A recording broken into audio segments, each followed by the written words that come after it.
الشيطان الرجيم بسم الله الرحمن الرحيم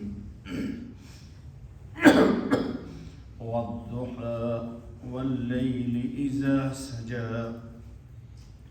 ما ودعك ربك وما قلى وللآخرة خير لك من الأولى صدق اللہ العظیم۔ دوستو یہ سورہ الضحیٰ کی آیت 4 تک پڑھی گئی، کل بھی پڑھی تھی۔ کل بات یہاں یہ ہو رہی تھی کہ صاحب ایمان کا اللہ رب العزت سے ایک رابطہ اور ایک تعلق ہوتا ہے، اور ہر صاحب ایمان، روایت میں ہے دوستو کہ جب بھی بندہ کہتا ہے یا رب، تو اللہ عرش پر فرماتے ہیں لبیک عبدی، میرا بندہ میں حاضر ہوں۔ تو جب عام صاحب ایمان کا تعلق اللہ کی ذات سے اتنا زبردست ہے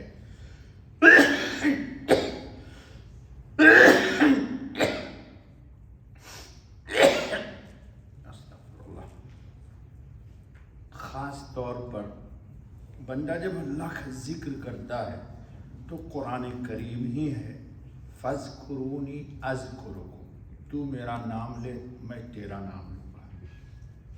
پہلے بہت باتیں ہوئی ہمارے درس میں کہ ہر انسان کو اختیار ہے کہ وہ کتنی دیر اللہ کے ساتھ رہنا چاہتا ہے۔ بندہ جتنی دیر ذکر کرتا ہے اتنی دیر وہ اس کے ساتھ اللہ رب العزت ہوتے ہیں۔ ہم پہ عام انسان پہ تو غفلت بھی آ جاتی ہے۔ انبیاء علیہم الصلاۃ والتسلیم کا مقام بہت بلند و بالا ہے۔ اللہ تعالیٰ نے قرآن کریم میں، یہ حدیث نہیں قرآن کی آیت ہے، فَإِنَّكَ بِأَعْيُنِنَا، سورہ والنجم میں اللہ تعالیٰ نے، یا کسی صورت میں یہ ہے فَإِنَّكَ بِأَعْيُنِنَا، اے محمد خاتم النبی صلی اللہ علیہ وسلم، ہم آپ کو دیکھ رہے ہیں۔ تو اللہ پاک کی ذات وہ ہے کہ لا تأخذہ سنۃ ولا نوم، اللہ کو نہ اونگ آتی ہے نہ نیند آتی ہے۔ تو عام انسان جب ذکر کرتا ہے تو اللہ اس کے ساتھ ہے، وہ اللہ کے ساتھ ہے۔ مومن النبی اکرم صلی اللہ علیہ وسلم تو نبی نہیں بلکہ امام الانبیاء، نبی الانبیاء ہے۔ تو نبی ہر وقت اللہ رب العزت کی معیت میں ہوتا ہے۔ دوسرے لفظوں میں یوں آپ تعبیر کر لیجئے سمجھنے کے لیے کہ ہر وقت نبی اللہ کی حفاظت و حراست میں رہتا ہے۔ کیوں نبی کی حفاظت و حراست کی جاتی؟ تاکہ شریعت کی حفاظت ہو سکے۔ ہم شریعت کی ہم سے حفاظت نہیں ہے، ہم شریعت پر کی اطاعت کرتے ہیں، اور نبی اطاعت کے ساتھ شریعت کا محافظ بھی ہوتا ہے۔ نبی سے اس لیے کوئی ایسی بات نہیں ہوتی جو شریعت کے خلاف ہو۔ کیوں؟ نبی صاحب شریعت ہوتا ہے۔ تو جب اللہ رب العزت کسی کو نبی بناتے ہیں تو نبی کا مقام بہت بلند ہے، جیسا کہ ابھی بتا دیا آپ کو، فَإِنَّكَ بِأَعْيُنِنَا، اے محمد صلی اللہ علیہ وسلم آپ ہماری نگاہوں کے درمیان ہیں، یعنی کوئی ایک لمحہ بھی آپ ہماری نگاہ سے دور نہیں ہیں۔ اسی لیے دوستو بخاری شریف میں روایت ہے بہت مشہور کہ تنام عینایا ولا ینام قلبی، نبی کا دل نہیں سوتا، نبی کی آنکھ سوتی ہے، نبی کی آنکھ سوتی ہے۔ اسی لیے نبی کا سونا وضو کو توڑتا نہیں ہے۔ ہم اگر سو جائیں تو ہمارا وضو ٹوٹ جائے گا، لیکن نبی کا وضو نہیں ٹوٹتا۔ اسی لیے نبی کو خواب میں کبھی بھی احتلام نہیں ہوتا، کیونکہ احتلام کا تعلق ہے خواب میں شیطان سے رابطہ۔ تو نبی کا حالت نوم میں بھی اللہ رب العزت سے رابطہ ہوتا ہے۔ تو تو میں صرف مقام مصطفیٰ سمجھانے کے لیے کل میں تھوڑا سا جذبات میں آ گیا. مجھے یہ سمجھانا تھا کہ مشرکین نے جو یہ طعنہ دیا چند دن وحی کے توقف سے، یا آپ کی تہجد کی نماز چند دن تکلیف اور بیماری کی وجہ سے چھوٹ گئی، تو مشرکین نے طعنہ دینا شروع کر دیا کہ محمد کے رب نے محمد کو چھوڑ دیا. تو نبی کو اللہ کبھی بھی نہیں چھوڑتا، اور نبی کبھی بھی اللہ کے نگاہ حفاظت و حراست سے لمحہ بھر بھی جدا نہیں ہو سکتا. اسی لیے کہ اللہ نے اس کو نبی بنائی ہے، اور نبی کے ساتھ حفاظت ہے شریعت کی. جب شریعت کی حفاظت ہوگی اسی وقت جبکہ نبی اللہ کی حفاظت و حراست میں رہے. اس لیے قرآن نے کہا قسم ہے دھوپ چڑھتے وقت کی، واللیل اذا سجا، اور رات کی جب چھا جائے، ما ودعک ربک وما قلی، نہ رخصت کر دیا آپ کو تیرے رب نے اور نہ بیزار ہوا. ایسا نہیں ہے کہ نبی ناراض، اللہ ناراض ہو کر کے، اور نبی اللہ ناراض ہوا تو اس لیے یہ اعمال چھوٹ گئے، ایسا کچھ بھی نہیں ہے. اس کے بعد اللہ رب العزت کیا فرماتے ہیں سنیے، وَلَلْآخِرَةُ خَيْرٌ لَكَ مِنَ الْأُولَى، اور البتہ پچھلی بہتر ہے آپ کو پہلی سے. حالت انسان کی دو ہوتی ہے، ایک حالت ہے نبی اکرم صلی اللہ علیہ وسلم کی ابتدائے نبوت میں، اور ایک حالت و کیفیت ہے حضرت خاتم النبیین محمد رسول اللہ صلی اللہ علیہ وسلم کی نبوت کے گزرنے کے بعد. یا یوں سمجھ لیجئے کہ ایک حالت ہے مکہ کی اور ایک حالت ہے مدینہ کی، یا ایک حالت یوں سمجھ لیجئے کہ آپ صلی اللہ علیہ وسلم دعوت کی اشاعت کے لیے، یعنی اسلام کو پھیلانے کے لیے، اسلام کی تبلیغ کے لیے طائف گئے. تو طائف میں لوگوں نے آپ کو پہچانا نہیں کہ یہ نبی ہیں، تو آپ صلی اللہ علیہ وسلم کو انہوں نے اذیت دی. آپ صلی اللہ علیہ وسلم نے ان کو بد دعائیں نہیں دی، اس لیے کہ آپ نبی ہیں.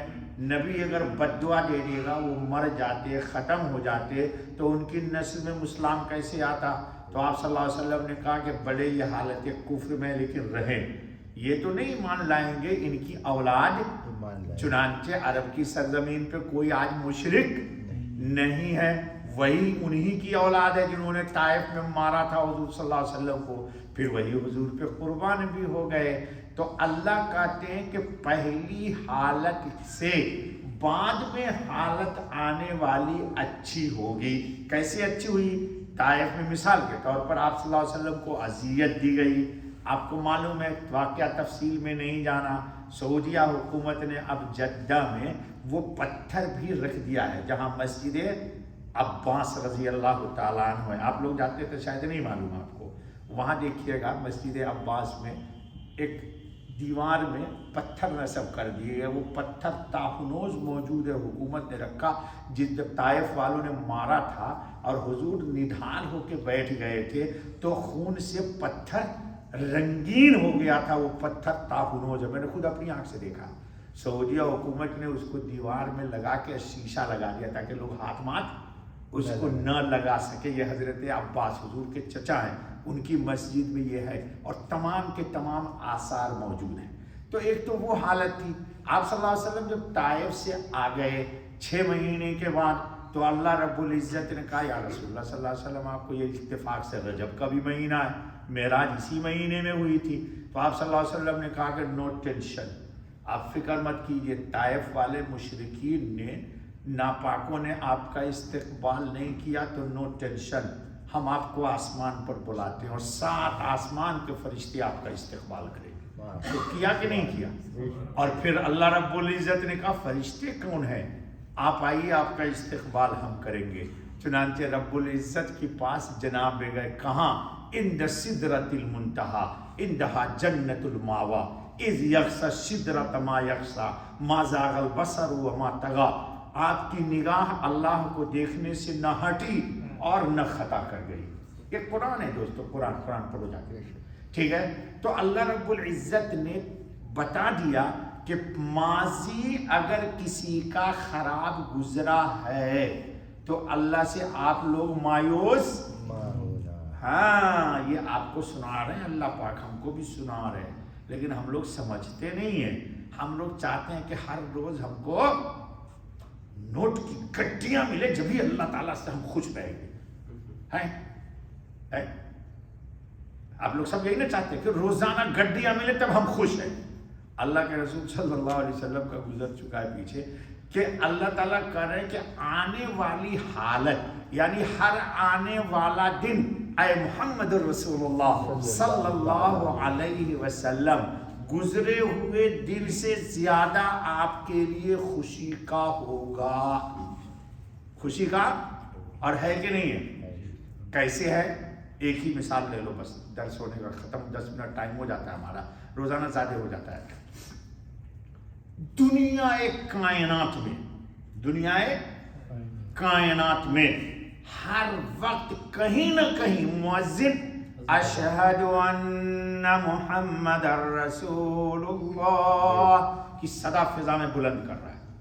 ہر وقت دنیا میں رات دن پلٹتا ہے نا بھائی. یہاں آج دیکھو اس وقت بج رہا ہے 8 اور لندن میں ابھی ہو رہا ہوگا 4، 4:15 ہو رہا ہوگا وقت دن کا. ٹھیک ہے، اور ہر مومن مسلمان انشاءاللہ کہو انشاءاللہ نماز نہ چھوڑنا. جی کیوں نہیں چھوڑنا؟ نماز میں سب سے مزیدار ایک چیز ہے جو شاید آپ لوگوں کو دھیان نہیں ہے، اب بے دھیانی میں کہتے ہو. روزانہ آپ حضرت کو سلام کرتے ہو، کرتے ہو نہیں کرتے ہو سلام، لیکن بے دھیانی سے کرتے ہو آپ لوگ. میں کیا کہوں آپ کو، ہر نماز میں کہتے ہو السلام علیکہ ایھا النبی. یہ تحیات پڑھتے ہو نہیں پڑھتے ہو، تو سلام کرتے ہو نہیں کرتے ہو، لیکن بے دھیانی میں کرتے ہو. دوستو بے دھیانی میں سلام نہ کیا کرو پلیز. یہ میری آپ سے ریکویسٹ ہے، میں بھیک مانگ رہا ہوں آپ سے. نبی کو سلام بے دھیانی میں کر دے تو اس پر بڑے واقعات میں نہیں سنانا چاہتا. اور نماز میں سلام کے بعد فوراً تم سب کے سب صلاۃ پڑھتے ہو. اللہم صلی علی محمد وعلی آل محمد کما صلیت علی ابراہیم وعلی آل ابراہیم انک حمید. پڑھتے نہیں پڑھتے؟